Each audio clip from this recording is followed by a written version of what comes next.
Welcome back to another episode of Harmonious at Lunch, the show that fuels your business success. I'm Brandon Gano, your host and guide through the world of harmonious business growth. Today, we're unlocking powerful strategies with industry experts to help your business thrive. If you're a business owner, entrepreneur, or executive, you are in the right place. Join me and our incredible guests today on the journey to clarity, growth, and success. It is time to revolutionize your approach to business. Let's dive in with another episode of Harmonious at Lunch. Welcome back into some more bite-sized business advice. And today we're talking about maybe a touchy topic. I don't know, but fix my employee. That sounds like we're going to have a lot of fun, I think, with a very special guest, Molly McGrath. Welcome to the show, and thank you for being here. Oh, thank you for having me. I'm really excited to dive into this topic today. So, are my employees broken? Why are we fixing our employees? I think this is just a fascinating topic. It's interesting. As you can see from my latest book that I launched, it's called Fix My Boss, right? The working title was called Fix My Employees. For 28 years in coaching and consulting, I will get phone calls, emails, DM that will say, how do I fix my employees? Can you fix my employees? And that's the biggest challenge of any entrepreneur, whether it be startup, solo, mid-size, even big corporations. I will constantly hear from entrepreneurs, business would be great, but for the employees. Because most entrepreneurs are not trained on how to manage, lead, and empower their team members. Definitely not on how to retain them. I always say to entrepreneurs, they're like, I need to get better at leadership management. I'm like, well, if that was your goal, you'd go apply for a job as a general manager at Chili's.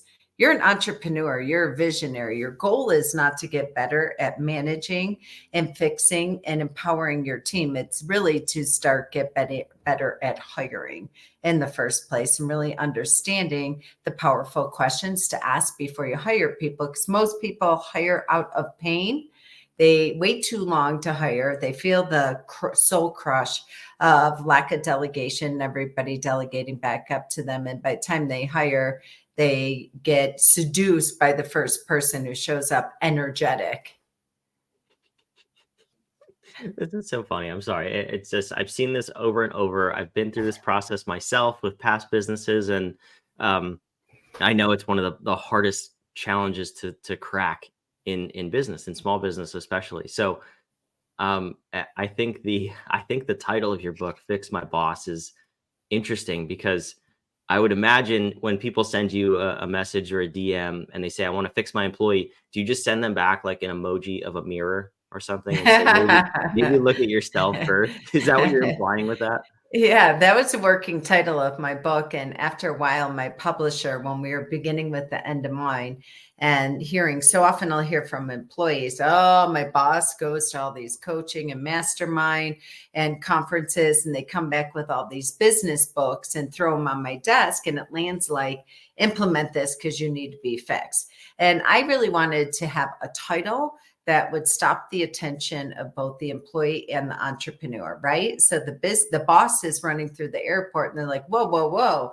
what's this chick going to teach my employees? I need to open it up and figure out what I need to be ready and prepared for. And then an employee will pick up the book and say, yes, finally, somebody gets me. Somebody has my back. But at the end of the day, I'm getting them both on the same playing field and giving them a framework and a language of how to lock arms and work together. And it's really not an either or, but it's an and problem. And the solution is the same. I love it. Well, let's dive in. What are we talking about here in terms of, we don't have time to cover the whole book, I'm sure, but Sure. Training and how to get people on the same page. I love how you say that because it's when you come at it from either side, it's adversarial, right? It's they're the problem. How do we make sure that we're both on the same page, and where do you start with people? Yeah. So like I said, it starts with the hiring, really asking the deeply curious questions in regards. So often I'll say to entrepreneurs, I have a recruiting side of my business. Can you give me a job description for this position? And 100% of the time they send me a job ad, not a job description. Or they'll send me a job description that they got out of ChatGPT or from some of their colleagues or what have you. And when I walk through the job description in motion, you have to think of it like an active work plan. They're like, well, no, they don't really have to do that. I have someone else for that. Or no, that's not really what I need them to do. And people are not really taking a job description and putting it in action and motion in a daily time template. So that's number one, is really getting clear. If you don't have a job description and you hire right and you have the conversation about all the pain points that you have where you're feeling like you're wearing too many hats, the right person will take copious notes. They will ask powerful questions and they will show you the math on how they did this for somebody else. My CEO that I hired 7 years ago became my CEO because I wrote a job ad on Indeed that literally said this: I am a visionary and a stressed out entrepreneur. I have more business than I can handle. I have zero SOPs, zero processes, and my email box is a dumpster fire. Are you the person that can solve this problem? I had to shut the ad down after 20 minutes because I had 48 applicants within that process. So people came to me and said, let me show you exactly how I did that for my previous entrepreneur and how I took them from here and scaled them up to there. So you want somebody that can show you the math. You don't have to come with a perfectly packaged job description, time template, KPIs, all that jazz.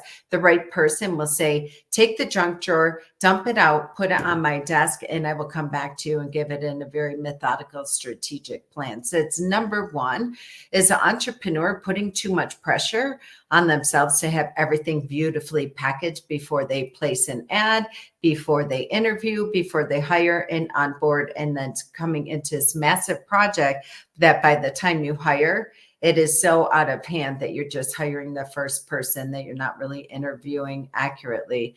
The second problem comes to training and onboard, which goes hand in hand with that hiring process. Having daily stand-up meetings, and you alluded to this earlier, is the easiest way to train and onboard. Person has a job description and or they have the junk drawer of all the things that you need to delegate to them. And every single day you do like a military stand-up meeting. I call it a daily huddle, where your new employee is running the day for you. They're looking at your calendar, they're looking at your inbox, they're looking at all your opportunities. And you, as a business owner, as a boss, as a visionary, as an entrepreneur, are coming there to just provide direction or redirection, to just clarify and verify questions. Because when you hire right, people come to you with proposed solutions, not buckets of problems. So they'll come to you and say to you, boss, here we're at right now. You're double booked on this day. We don't have enough leads coming in. Where are you at? You had 5 sales meetings yesterday. I have 0 engagement agreements in my inbox. What's going on? Did you not close a deal? Did you not follow process? And then they'll consistently come to you with process improvement ideas.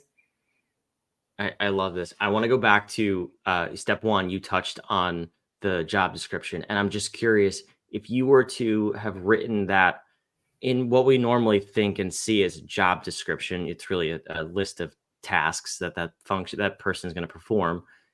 Do you think your CEO, the one you actually hired, would have even applied to that description? If it would have been traditional. If it was traditional, yeah. No, because definitely, I don't think so, because for a few things. Number one, it would be completely rogue and not very inspiring and empowering. People are really excited to lock arms with a visionary, with a small business owner, with an entrepreneur. And when what I heard from the candidates, and I use that ad all the time for my clients too, that are in the same boat, the vulnerability on it's chaos over here, but we are going to, I need your help so we can really scale and grow this thing.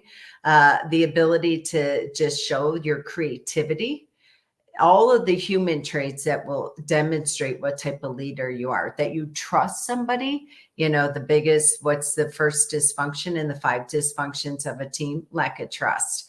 So you are already communicating that you want somebody, you trust them enough to come in and really get your business organized. You want their ideation, you want their creativity, you want them to bring different processes and production improvement strategies that they've used in the past. And at the end of the day, you're hiring human beings first and foremost versus human doings. And what do human beings want? They want to know their voice matters.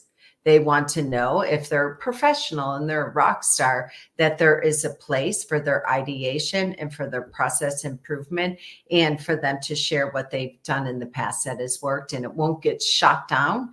And there's not a mindset of, I'm the boss, you're the employee, you're lucky to have a job, put your head down, do what you're told, be quiet. And if you do all that, you'll be rewarded with a paycheck.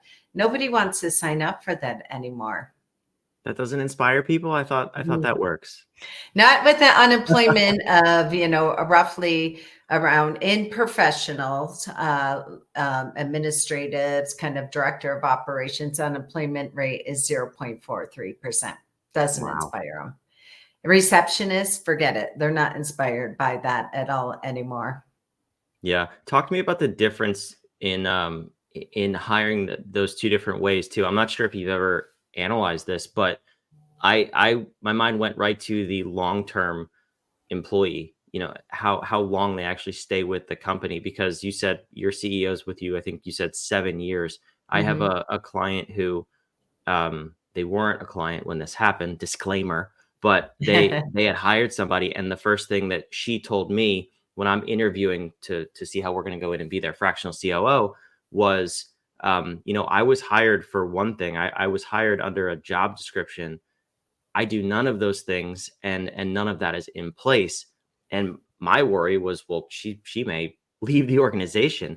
Have you seen side by side, when you hire honestly, like you're talking about, versus the traditional sort of, vanilla job description? Do employees tend to stay longer? And if so, about how much longer? Brandon, I love this question, because I would offer this question to your listeners. Go back and maybe pull your employees or people that you've worked with, or even think of yourself if you had a position in the past, or maybe you're in a C-suite position. How many of us are actually operating 80% on the job description we were handed on the day we were hired? I don't have stats, but I can't tell you, when I'm interviewing people on the recruiting side, I'm like, tell me why you're talking to a recruiter today. Tell me why you're looking for a new opportunity. And when I really peel away the layers of the onions, and this is another way to really get behind your employees and fix your employees, is the lack of communication within the firm. We're hired, we're thrown in a corner with the job descriptions and duty, and everybody's too busy to talk. There's no weekly stakeholders meeting. There's no weekly daily huddle. There's no process for consistent communication. The other thing I hear from them is, I have no idea I was given this job description when I was hired. Still have no idea if I'm missing the mark, I'm hitting it out of the park, or I'm in the toilet with my goals, my roles, what have you. So I think, once again, people that you have the vulnerability, you have the honesty. Now, there's a big disclaimer to this. There are certain positions, especially I work with a lot of law firms. There are some specifics. You have to be licensed in a certain state of law.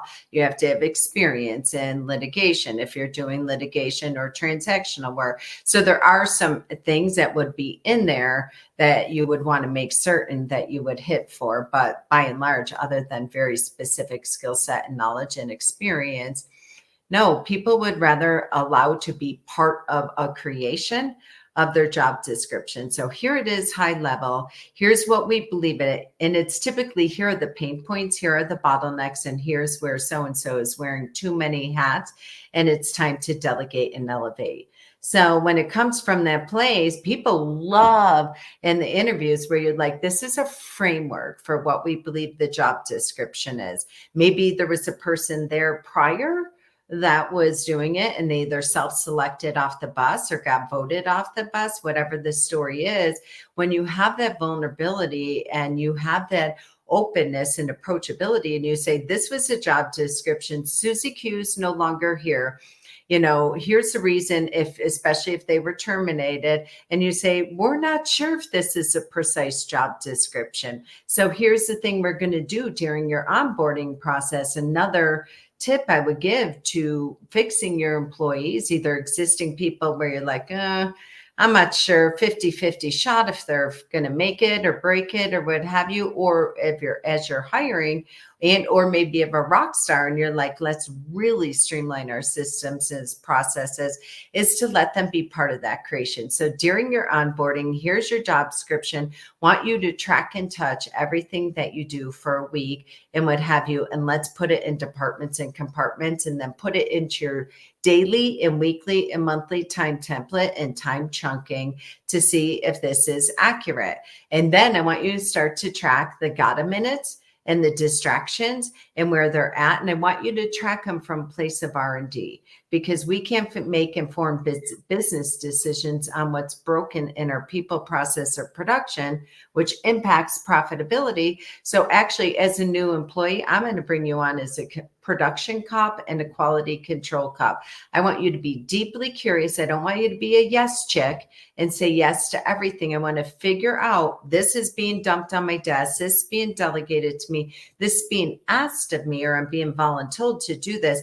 I want you to track what step in the process, what department, how long it will take for you. And then we're going to keep circling back once a week. And within 30, 60 days, we will know exactly what the right job description is for this position. Maybe you're wearing two hats, and that's okay, but let's be really clear, the line of delineation between client service coordinator and marketing coordinator, or it's a COO, but then you're also doing intake or whatever it might be. And at the time, we'll start tracking it. Then we'll know when we have enough capital work leads to be able to hire your replacement.